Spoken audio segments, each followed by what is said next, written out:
और बहनों, मातृशक्ति को नमन।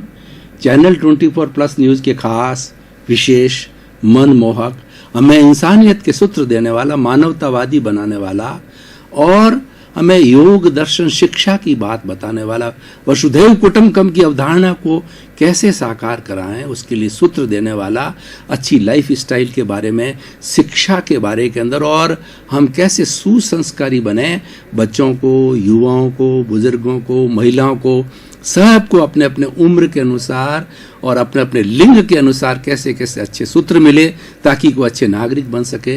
तो ये हमारा पुनरुत्थान कार्यक्रम का उद्देश्य है कि हम नेगेटिव विचारों को तिरोहित करके पॉजिटिव विचारों को भरना चाहते हैं।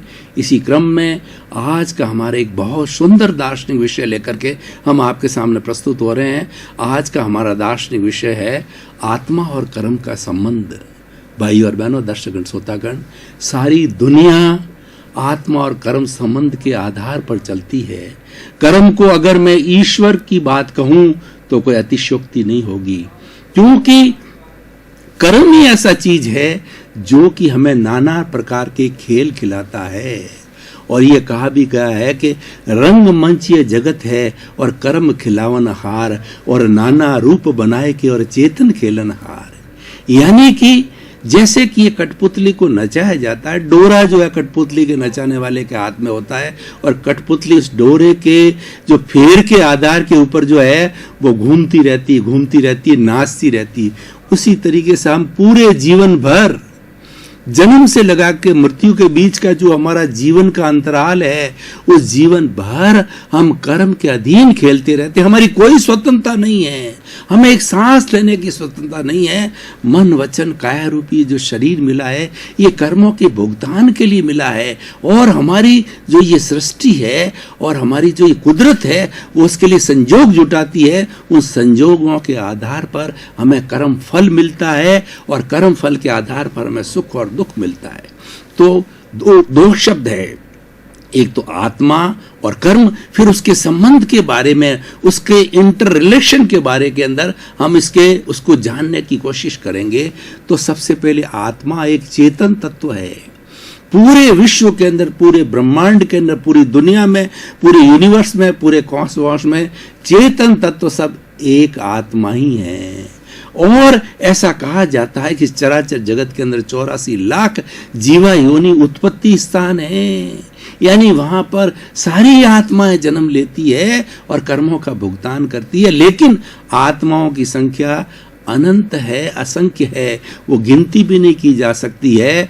तो इसीलिए चेतना को हम आत्मा कहते हैं, जीव कहते हैं, हम कॉन्शियसनेस कहते हैं। और वो क्या है? असंख्य चेतनामय परमाणुओं के पिंड को चेतना कहा जाता है, आत्मा कहा जाता है, जीव कहा जाता है। इसके कुल 23 नाम है अलग अलग, लेकिन सबका भाव यही है, जो कुछ मैं बोल रहा हूं, मैं बात कर रहा हूं, ये आत्मा की साक्षी से, चेतना की साक्षी से मैं बोल रहा हूं। अगर किसी भी जीवित प्राणी में चेतना नहीं है तो उसका राम नाम सत्य है, वो चला जाता है, वो डेड बॉडी हो जाता है। इसलिए चेतना का महत्व सबसे अधिक है। और चेतना जो है अरूपी होती है। कोई मुझे कहे कि आप मेरे को तो चेतना को, आत्मा की बात करते हो, तो उसको मेरे हाथ पे आत्मा को दिखाओ। लेकिन भैया, जो चीज अरूपी होती है, जिसका रूप नहीं होता, उसको हाथ पे कैसे दिखाया जा सकता है? तो इसीलिए आत्मा तो अनुभवजन्य है और बिल्कुल सीधा सीधा अनुभव है। हम बोल रहे हैं, किसकी साक्षी से बोल रहे हैं? हम खा रहे हैं, पी रहे हैं, उठ रहे हैं, बैठ रहे हैं, सोच रहे हैं, सारे कार्यकलाप कर रहे हैं, मन के, वचन के, काया के, दुनिया भर की प्रवृत्ति व्यक्ति करता है। तो किसके सहारे करता है? कौन कराता है? वो कराने वाली हमारी आत्मा होती है। और आत्मा एक चेतन तत्व है, वो अनंत ज्ञान वाला है, वो अनंत दर्शन वाला है, वो अनंत शक्ति वाला है, और अनंत सुख का भंडार है। वो अजर है, अमर है, अविनाशी है, अरूपी है, और वो सुख का धाम है। इसीलिए चेतना एक महान शक्ति है, उसको हमें पहचानना चाहिए, वो हमारा अस्तित्व है। हमारे और जड़ पदार्थ के बीच के अंदर अंतर क्या है कि हमारे के अंदर तो संवेदना है, सुख दुख की अनुभूति होती है। जड़ पदार्थ में कोई सुख दुख की अनुभूति नहीं होती है। उसको तोड़ो, जोड़ो, फोड़ो, इसलिए उसके अंदर कोई अनुभूति नहीं। लेकिन हमारे शरीर को कोई बींधे या तोड़े या फोड़े, जो लोग आत्मा की बात कहते हैं, हमको आत्मा विश्वास नहीं, मैं उन्हें कहना चाहता हूं कि आपको कोई भी बींधता है, आपको कोई घाव देता है, आपको कोई टॉर्चर करता है, तो आपको सुख दुख की अनुभूति क्यों होती है? अगर आप अचेतन पदार्थ हो तो आपको अनुभूति नहीं होनी चाहिए। यानी कि आत्मा अनुभव जन्य है। अब प्रश्न ये है कि आत्मा जो ये क्यों घूम रही है? हमारे सभी धार्मिक, विश्व के सभी धार्मिक शास्त्रों में जो आत्मा में विश्वास करते हैं वो कर्म में विश्वास करते हैं, क्योंकि कर्म के बिना आत्मा नहीं हो सकती, आत्मा के बिना कर्म नहीं हो सकता है। और ये दोनों एक साथ में इस तरीके से जुड़े हुए जन्म जन्मांतर से कि दोनों का जो है वो योग चलता ही रहता है। अब कर्म जो है वो अचेतन पदार्थ है, कर्म है वो जड़ पदार्थ है, और वो पूरे कॉस्मोस के अंदर है। ये पूरे चराचर जगत सृष्टि के अंदर जो है वो कर्म के पुद्गल, चतुस्पर्शी कर्म के पुद्गल जो भरे हुए हैं। ये जो हमारा संसार है वो अष्टस्पर्शी पुद्गलों से और चतुस्पर्शी पुद्गलों से बना हुआ होता है। अष्टस्पर्शी पुद्गल दिखाई देते हैं और उसको अणु कहते हैं, और अणुओं के कई संगठन के लिए से बाद में सारी चीजें बनती है। लाइट बनती है, मकान बनता है, और पत्थर बनते हैं, सारी रोडें बनती है। सारी दुनिया की चीजें जितनी भी जो होती है वो सारी जो है वो इस पुद्गल से बनती है, इस जड़ पदार्थ से बनती है। लेकिन जो चतुस्पर्शी होता है वो दिखाई नहीं देता है। वो जो है मासलेस, हम विज्ञान की भाषा में बात करें, वो मासलेस पार्टिकल्स होते हैं जिसका कोई भार नहीं होता है। इसी कारण से वो मासलेस पार्टिकल होने के कारण जन्म जन्मांतर से जो है हम उन कर्मों को अपने साथ में लिए हुए वो जन्म जन्मांतर कई जन्मों से, जन्मों की संख्या भी हमको मालूम नहीं है, वो लिए लिए घूमते रहते हैं। चतुस्पर्शी है, उसका कोई भार नहीं होता है।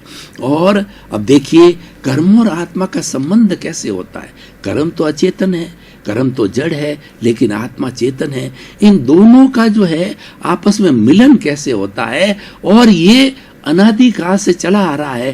कोई ये प्रश्न करे कि कर्म और आत्मा का संबंध कब से हुआ, तो भगवान भी इसका जवाब नहीं दे सकते। वो कहते हैं कि पश्चानुपूर्वी हमेशा से चला आ रहा है, और ये तब तक चलता रहेगा जबकि ये जड़ और चेतन दोनों अलग अलग नहीं हो जाते हैं। और अलग हो जाते हैं तो चेतन तत्व तो सिद्ध बुद्ध मुक्त हो जाता है, और ये जो पदार्थ जड़ है वापस कॉस्मोस के अंदर चला जाता है। चतुस्पर्शी अपना जो मूल तत्व है उस तत्व में जाकर के और वो विलीन हो जाता है। लेकिन प्रश्न ये, अब दोनों जुड़ते कैसे हैं? मुख्य बात ये है, दोनों का अंतर संबंध क्या है?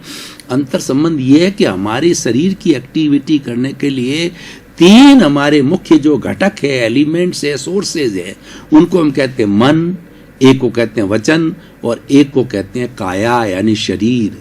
मन होता है, मन का काम होता है चिंतन करना। मन जो है भूतकाल की स्मृति करता है, वर्तमान काल का चिंतन करता है, और भविष्य काल की कल्पना करता है। ये मन का काम है। और वचन जो है, जो मैं बोल रहा हूं, ये सब वचन है। भाषा को वचन कहा जाता है। वचन के माध्यम से हम जो है इस समाज के अंदर एक दूसरे से बात करते हैं, अपना कार्यकलाप करते हैं, अपनी एक्टिविटीज करते हैं, और अपना जीवन यापन करते हैं। गूंगा व्यक्ति जो है वह कोई भी किसी से वार्तालाप नहीं कर सकता। गूंगे के लिए कहा गया है, आत्म अनुभव बात की जो कोई पूछे बात, सो गूंगा गुड़ खाई केर कहे कौन मुख स्वाद। आत्मा के अनुभव की बात ऐसी है जैसे गूंगा बोल नहीं सकता है, उसी तरह से आत्मा दिखाई नहीं देती है। गूंगे को गुड़ दिया जाता है तो गुड़ का स्वाद तो उसको मीठा लगता है, लेकिन उसको पूछोगे कि स्वाद कैसा, तो कहेगा आ, यानी वो बोल नहीं पाता है, वो स्वाद महसूस कर रहा है। उसी तरीके से आत्मा की बात का अनुभव किया जा सकता है, लेकिन वह जो है एक्सप्रेस नहीं किया जा सकता है। शब्दों के अंदर कर सकते हैं, लेकिन कुल मिलाकर ये दिखाई नहीं जा सकती, अनुभव जन्य है। इसीलिए अब देखिए, ये तीनों तरह के मन वचन काया को योग कहा जाता है। तो हम कोई भी एक्टिविटी करते हैं, मन की एक्टिविटी करते हैं, वचन की एक्टिविटी करते हैं, शरीर की एक्टिविटी करते हैं, तो पूरे कॉस्मोस में चतुस्पर्शी जो पुद्गल है ना, उन पुद्गलों को मन वचन काया खींचती है। जो हमारी मन वचन काया की जो एक्टिविटीज है उनको खींचती है, उनको खींच, इस योग का कार्य यह है कि उन चतुस्पर्शी पुद्गलों को खींचना। प्रवृत्ति होते ही वो चतुष्पर्शी पुद्गल खींच लिए जाते हैं और उनके खींचने से एक्टिविटी होती है और इस योग का कार्य जो है पूरा हो जाता है।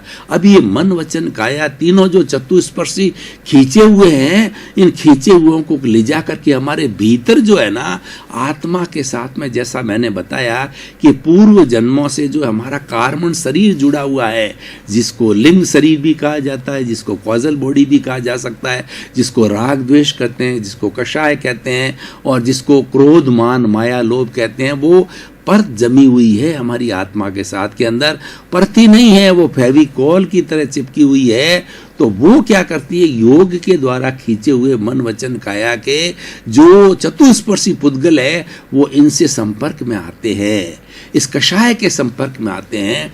तो संपर्क में आने पर अगर कषाय जो है वो पुनः अपनी कषाय की प्रवृत्ति के अंदर करता है तो व्यक्ति के वो कर्म का बंधन उसके साथ हो जाता है। और अगर देखिए जो प्रवृत्ति की जाती है और आत्मा जो है उसको इग्नोर कर देती है, उसके ऊपर उपेक्षा कर देती है, उस पर ध्यान नहीं कर देती है, तो नए कर्म का बंधन नहीं होता। यानी जब हम अपने निज स्वरूप के अंदर रहते हैं, अपनी आत्मा की प्योर अवस्था में रहते हैं और जो मन वचन काया ने चतुस्पर्शी जो पुद्गल कर्म के रूप के अंदर खींचे हुए हैं, उसके ऊपर कोई भी प्रतिक्रिया नहीं होती, आत्मा की जो है उपेक्षा हो जाती है, तो कोई कर्म का बंधन नहीं हो। लेकिन अगर मान लो ये आत्मवत बना हुआ जो कषाय है ये प्रवृत्ति कर देता है, ये प्रतिक्रिया कर देता है, ये ओपिनियन कर देता है और आत्मा की इग्नोरेंस रह जाती है। आत्मा हाजिर तो है, आत्मा हाजिर के बिना तो ये भी सचेत नहीं हो सकता है, लेकिन क्वेश्चन ये है कि आत्मा फंक्शन में नहीं आती, निज स्वरूप में नहीं रहती है, तो ये हावी हो जाता है, ये हावी होकर के ये कर्म का बंधन हो जाता है। और जैसी जैसी ये भीतर बैठा बैठा प्रतिक्रिया करता है, कॉजेस डालता है, वैसा का वैसा कर्म का बंधन चालू हो जाता है। तो भाई और बहनों, दर्शकगण, श्रोतागण, तो हमने ये देखा कि ये कर्मों को बाहर से कॉस्मोस से खींचा जाता है, योग की प्रवृत्ति के अनुसार और कषाय को दिया जाता है और ये फिर जुड़ता रहता है। और देखिए कर्म का जब संबंध आत्मा के साथ होता है तो उसके 10 तरह की प्रकृतियां बनती है। एक तो प्रकृति, स्थिति, अनुभाग, प्रदेश, उदीर्णा और उसके साथ के अंदर जो है वो उसका अपवर्तन, उद्वर्तन और संक्रमण। इस तरीके से 10 प्रकार की इस कर्म की स्थितियां होती। यानी जो हम प्रवृत्ति करते हैं और वो प्रवृत्ति इस कसाय के साथ के अंदर जो कर्म का बंधन होता है तो उसकी प्रकृति भी बनती है। प्रकृति का अर्थ यह है कि वो कर्म किस नेचर का होगा। वो कर्म के नेचर के लिए हमारे 8 तरह के कर्म बताए गए हैं। ज्ञानावर्णीय कर्म, दर्शनावर्णीय कर्म, वेदनीय कर्म, मोहनीय कर्म, आयुष्य कर्म, नाम और गोत्र कर्म। यानी हमने कोई भी प्रवृत्ति की, अगर हिंसा की प्रवृत्ति की तो 8 तरह के कर्म जो है डोमिनेशन जिसका होता है, मान लो आपने हिंसा की, किसी का जो है वो जीवन का हरण कर दिया, मर्डर कर दिया, तो ये बाकी के जो 7 कर्म होते हैं वो तो बहुत लाइट होते हैं, लेकिन हिंसा का जो है वो हमारा असाता वेदनीय का कर्म जो है वो सबसे डोमिनेंस में रहता है, वो सबसे ज्यादा जुड़ता है और बाकी थोड़ा थोड़ा विभाग जो है दूसरे कर्मों को आता है। जिससे ज्ञानावर्णीय कर्म का देख लीजिए कि कोई व्यक्ति ज्ञान अर्जित कर रहा है, उसकी पुस्तक को हम छीन लेते हैं, या उस व्यक्ति को ज्ञान देने वाला गुरु है उससे उसको जबरदस्ती दूर हटा देते हैं, ऑब्स्टेकल पैदा करते हैं उसके अंदर ज्ञान के अंदर, तो ज्ञानावर्णीय कर्म बढ़ता है। और दर्शन का मतलब जो है भगवान के दर्शन करने के अंदर, गुरु के दर्शन करने के अंदर या उसकी फेथ के अंदर किसी तरह उसमें मिसअंडरस्टैंडिंग पैदा करते हैं, उसमें भी अंतराय करते हैं, तो दर्शनावर्णीय कर्म बनता है। और मोहनीय कर्म क्या बनता है कि हम सारी दुनिया के जो सुख हैं उसमें लिप्त रहते हैं, जैसे ही घर है, संपत्ति है, मैं है, मेरा परिवार है, मेरे बच्चे हैं, मेरी पत्नी है, उसके अंदर उलझे रहते हैं, मोह में हम घनीभूत हो जाते हैं, तो मोहनीय कर्म बनता है।